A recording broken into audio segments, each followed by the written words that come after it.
was tough. Heavy G tryna boom in a cut. Gang always down when it comes to the blitz. Money, ski mask, please don't trip. Hey, yo, if you haven't already, subscribe, like, comment, share, all that shit. We in a local bar. I don't really know where the fuck we at.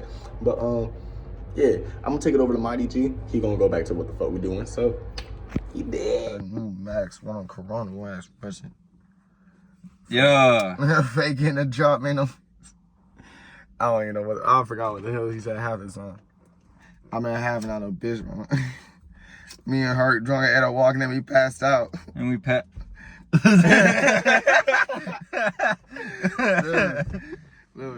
Yeah, what the fuck going on? It's motherfucking Mighty G, aka the G Next Door, aka your mama's favorite, aka the boy a lot, AKAs two and them with my brother from another motherfucking mother since like 7th grade, 6th grade. 6th grade. Go ahead. 5th grade summer if you want to be technical. Yeah, you really want to be fucking technical and shit. So, you know what happening. So if you want to motherfucking follow my brother, his shit's gonna be right here. Right here, it's gonna be a Snapchat, Instagram. He don't be on TikTok. But yeah. Yeah, nah, I ain't doing all that shit. But for today's episode, we just gonna be cutting up, chopping up, catching up. Motherfucking just gonna be in the minds of what we usually do whenever we just have our conversations and shit. So we can start getting some more places somewhere else where we can actually have folks like comment what they want to hear and like have different outlooks on life and shit like that. But you feel me? You feel me? If you hear me, you hear me. If you don't, you're deaf. Louder for people in the fucking back, cuz. I got you. I got you.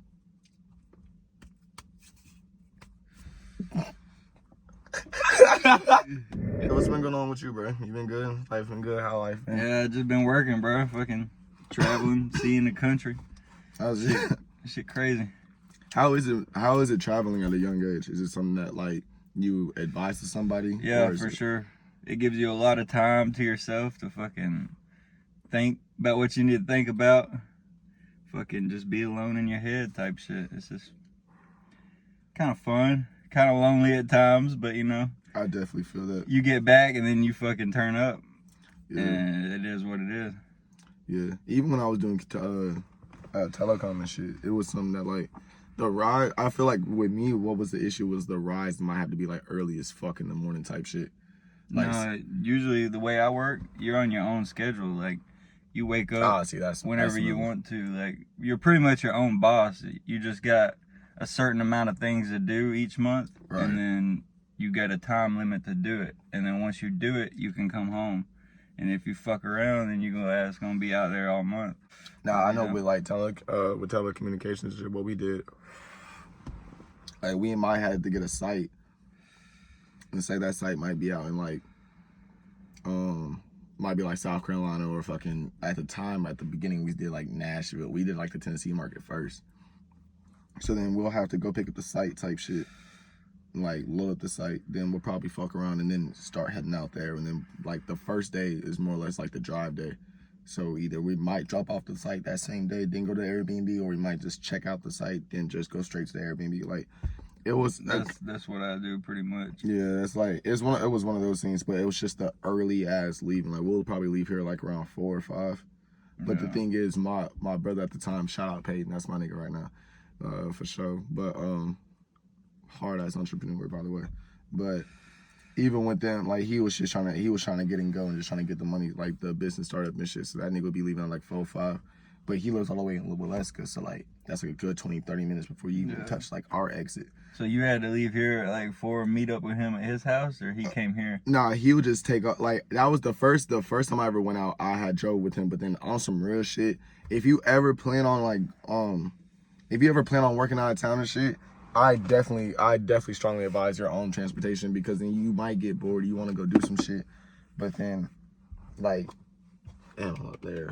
But like you might get bored and you want to go do some shit, but you can't because then you don't want to drive the other person's car or this, that, and there. You might be stuck type shit. And that shit gets mad fucking annoying, I'm not gonna lie. So, but like, yeah, like after the second week, I had ended up driving myself. And I just continued to drive myself because I realized like I can sleep for an extra 30-something minutes or some shit by the time this man even touches our exit. Oh, yeah. So it's just like, there's no point for me to wake up at the same time just for him to like text throughout the whole fucking time and be like, all right, I'm passing your exit. Like, nigga, fuck that. I ain't gonna lie, there's a lot. That's like how I mainly learned how to cut up in like on traffic, like cut up in traffic to shave off time. Catch up with his ass. Yeah, real shit. Because he be driving in the trailer and truck, and I'm just in the fucking 4-cylinder key with my nigga. So I'm cutting up the whole way. Yeah. The whole way. But fuck yeah, I'll be doing the same shit too. Like, just because, I mean, it's different, real shit. But like, when you see that sunrise in the morning, I definitely love that shit. Seeing the sunrise, and that's whenever like you just especially when you riding through Atlanta, bro. Like you get right there where 575 turns into 75 and that bridge, bro. Exactly. Like, you see all the way down the street, bro. It's so beautiful, and it's something that like, you know, you coming back to. It's like, you know, you coming back to your hometown type shit. What's that? Yeah, tap it for a little bit here. But you know, you coming back to your hometown type shit. But like, it's something that like, when you're leaving, it's kind of like an extra little bit of relief, because then it's like, you know, you're getting bread, you know, you're taking your time and your mental space to get back right, working, getting your own time. So you know that feeling, bro. Like, I'm about to have to do it again, either today or tomorrow. I'll be going to New York, Arkansas, Alabama, and Louisiana, and then I'll be back home. Yeah. Man, I hate New York, but like, I'm kind of excited to go up the East Coast, bro. This should be fun. Yeah. I mean, it's a different world up there, bro. Definitely is. Like, what people don't really understand nowadays is just like, everybody just think that you can sit here, listen to the music, and then be like, oh yeah, I'm living that. No, it's like, everywhere got their own different struggles. Everywhere got their own rich parts. Everywhere got their projects. Everywhere got different aspects on shit. So when it's different when you actually go out and actually like see it firsthand type shit. Like, that shit's a whole different type of vibe. Because when you have different type of people that genuinely trying to show you the right aspect on what it is, and how it works, and whatever the case may be. Yeah. But nowadays, folks be some assholes, so niggas don't know shit. Shouts out, fucking Smoke Right. By the way, since we're already in this bitch, we're gonna go ahead and handle our sponsor right now. Smoke Right, get your shit right. If you feel me, if you ever on 92 and you want to stop by and you need some smoke products, Quava leaf, cigarettes, motherfucking wraps, motherfucking, even a fucking bong or some shit, go ahead, stop by Smoke Right. My brother will get you right. You feel me? Where's that at? Right off 92. Start off 92 right in that plaza off in the Stars and Strikes. Oh, yeah. It used to be like an old massage parlor and shit, but he had where like the Taco Bell's at and shit? Yeah, like down that right side, yeah. Alright. So yeah, if y'all ever need something, hit up Smoke Right. Get your shit right. Nah, I mean, more or less nowadays, shit, same shit, just been working. Life's been the same. I mean, changed, but really can't hold grudges. You can't sit there and sit back and be like, oh, well, fuck that person, this, that, and that. It's one of those things where shit happens, you gotta move on and shit. And I ain't trying to be a walking red flag and just start stating shit, what the fuck happened, because it's like, it takes two to tango. And on some real shit, the quicker you sit there and realize, like, y'all both fuck up, it's a lot easier just to go about your shit. Because then now, if you got that person turning around and blaming shit on you 24/7, and while you're already taking accountability for the shit you did, and it ain't on that person's side, it ain't shit being said, at that point, they're just a walking red flag in my eyes. They doing nothing, they're doing everything in their power to try to just blame your image and shit. When in reality, you're just trying to be a better person. I mean, it's hard to try to love nowadays and shit, because you have social media in effect. Oh yeah. You have. I've been on both sides of that shit, cuz. Oh yeah. I mean, because it's just like, when you grew up with old school type of family, or like an old Southern family, I feel like that's a lot different than when you have a younger, like, mom and dad and shit. That's my word. Go ahead. I remembered I had some stuff down here I'd like to grab, and whatever. It's only like 40 miles, 50 miles, whatever, from where I landed.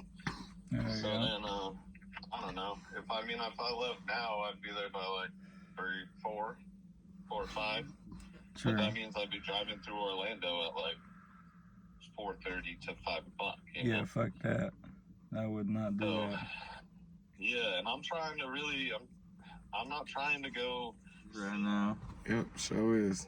And he coming straight to my door. You got a tattoo on his neck? I don't fucking know. Go answer it. I might have to, nigga. I ain't got no tent in my car. Just be like, what's up? Yep. I might have to. Yeah. This is so fucking funny, bro. What's going on, sir? Hey man, I'm just putting down some fertilizer. Just want to let you know. I'd rather be hanging out with you guys right now than that real quick. You want that real quick.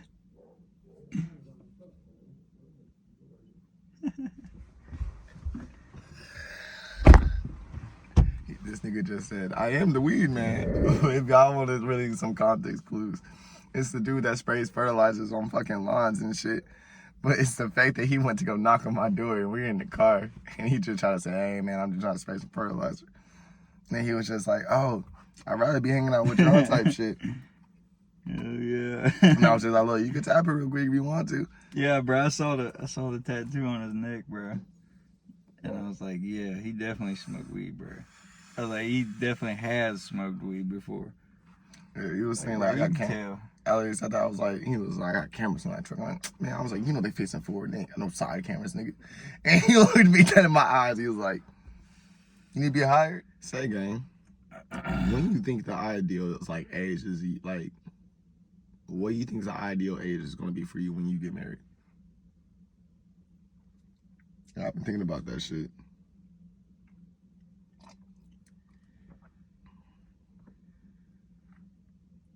Yeah, I'm making your ass think. I'd like to be married by like 28, 29. Yeah. And then have kids by like no later than like 35. Damn, you really on the same track as my parents. Well, I mean, the thing is, I think they had my sister at the age of 30, if I'm not mistaken, and they had me at like 35 because we 5 years apart. But, I mean, yeah, because then it's like, I feel like nowadays everybody just wants to be quick to just marry and shit like that. And it's like, don't get me wrong, I ain't knocking nobody. If that's how you want to live your life, then do it type shit. But then it's just like, I don't know. I ain't trying to like just like marry off the sole fact that we had a kid like early in life. Real shit. Because in real shit, all that leads to, if like that shit don't work out, then that just leads to constant like arguing and divorces and constant child support and all that bullshit. Now, for instance, I know a couple of folks who had some like dead ass, some cool ass baby moms. Like real shit, like some cool ass baby moms. Like they know that the relationship wasn't gonna work type shit, but they just end up having a kid type shit, so they just both being co-parents. Like, I know some of them females, and shouts out to them. That shit's not easy. Like being a single mother and shit, and then like more or less having that agreement with that other person, but then y'all still come to the agreement for the child. That shit's not fucking easy. Like real, like real shit. Like for instance, my boss at the wedding, shout out to you, Auntie. Like same with her. She's the same exact way. Like I know some cool baby moms and shit that really take that in and just like, you know, play both roles when they need to, just as much as the next dude. But then you got other folks that take that whole like feeding that bullshit into the kid's ear, and you got like like not necessarily just females, you got males too, but they trying to manipulate into the situation, saying like your mother doesn't do this for you, or I don't do like he doesn't do this for you, this, that, and the third. And it's just like I feel like now like this generation nowadays in 2023 just needs to like, until I can genuinely feel like everybody, like not everybody, but I can meet somebody in the same bracket of where we grew up at, whether like discipline wise and shit like that. I really can't determine that, but I definitely want to be on the same track as you. Cause at the same time, when I'm like around my dad's age, I know I'm still be still nimble and shit, be wanting to move. So like, my dad's like what, 58, something like that. So like, I know for a fact I'll be running around with my kids and shit, and he'll be 21 type shit. Hell yeah. And also working in the wedding field, what I see is that a lot of females, and I'm not bashing the fucking female side. Don't come at me for this. Cancel me if you want to. You can't get canceled if you don't give a fuck. Damn. But a lot of people do it for like the whole experience. Not even experience, but like just the what's it called? The experience, but then also like just the idea factor of having a wedding. Like lots of times, because then it's like when you take it in perspective, when it comes to a female, it's just like they have to go through wedding altars and all that shit. They have to go do all this, they have to do all that, dresses and all this stuff. Like with us males, it's not something that we just sit there and be like, yeah, man, we're about to get married. We had those moments, but then it's more for males where it's just like, we already knew once we put a knee down, we want to marry this person. Hell yeah. But then there's going to be some moments where if they start to like show true signs of shit before we put that knee down or after we put that knee down, then that's going to be an issue. Because then now it's going to be a whole thought process throughout the whole updating factor. Compared to a female, they're not giving a fuck about how we feeling, what stress we're under, this, that, and third. They just more worried about the dresses. They texting their friends. It's like planning dates. They're doing everything above and beyond before the shit. Bro, you're like perfect for that job though, bro. You would get everybody lit. All the videos I used to see, bro, like, shit. Because like I ain't gonna lie, when I work a wedding, I don't feel like I'm working. I feel like I'm just having fun and I'm doing something I love. Because it's like, yeah, I dance and shit at times, but then it's one of those things where when you make somebody smile on their day, like for instance, like, yeah, I don't be making the bride smile. To me, that's disrespectful. Like on some real shit. Like it's the y'all's day. To me, I'm gonna get close as fuck with the groom. The bride already got her friends. We got staff that's females and shit. They can talk to her and make her feel special. I'm not gonna be saying shit to the bride. Like real shit, I'm not. Because I also had weddings where like the close friends be on some weird shit. Like on some weird ass shit, and we watch it from a distance. We just be like, yo, that's gonna cause problems. So it's just like, it's a respect thing, but then also when it's like, when you change the atmosphere alone and you help out alone, they start to like not even just speak it, but then it's just like they notice it and they start to have more fun and shit and feel more comfortable. It's like, I caused this. It's more of like a feeling that I get where it's just like, why I'm still going. Like you've been my brother for a while, so it's like, I don't ever do shit for like just a check. I do this shit for a passion. Like I always wanted to be in front of a camera. I always wanted to do some shit like this, but I just never did it because I never had the access to. Now since I did, I'm just on the fucking thought. If it blows up, it blows up, and I'm really gonna take my brothers with me. I have to. Because the people I have around me, we have different aspects on life. We have different thought processes, different loves, different views on a lot of things. And it's not just me. It's just with folks that have genuinely been around me. It's not. I think the best way I explained it to somebody was the folks that I have in my life. It's not folks that I need. It's not folks that they need me. It's folks that genuinely just put themselves into situations where they know, like they let me know where I got you no matter what. It's not necessarily I need you, you need me. It's no matter what, I'm gonna be here.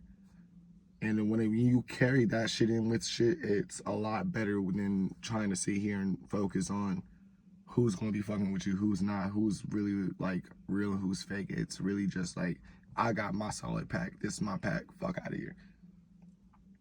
Like, I don't go out with no new niggas. Like I'm not sliding with no niggas. No new niggas nowhere. I ain't doing shit. Like, hey, I gotta have like at least two of my brothers to go into a new group. Even then I'm not talking to nobody. I don't fuck with folks. Niggas be weird. Cause I'd be damned if I associate myself with somebody that's like in a whole different group. And then next thing you know, we go out and shit, and we all drinking and shit, having a good time. And then that nigga be on weird activity, like going up to the bar, like going out to the dance floor, start rubbing on every female he sees. Like, I'm not gonna lie, like, that's some weird shit, like, behavior, my nigga. That's why, like, and it's weird, and it sucks for me, because I'm a dancer. Like, I'm a dancing ass nigga. So then whenever I go to the bar and I hear a good song, I just want to just bounce and vibe. Nah, I have everybody looking at me like, bust a move, nigga. Do it. Come on, man. Let me hold your drink. I'm like, no, give me my fucking shit. Like, it's bad because, like, nigga, we grown. This is not no fucking middle school jamboree type shit. Like, I'm not about to sit there and tell everybody to get the fuck off the dance floor just so I can dance. Nigga, we are all grown. The fuck you think this is? Yeah. I'll sit in the corner. And if I start hyping up with niggas and like niggas start like, if niggas in the circle and they start doing shit and they see me, then they point me out, I'm not gonna leave them hanging. Like, I'm not gonna leave them hanging, but like, and I'll do it, but like, I'm not about to just sit there and just be like, oh, back the fuck up. I'm free. If you know, you know. I'm back.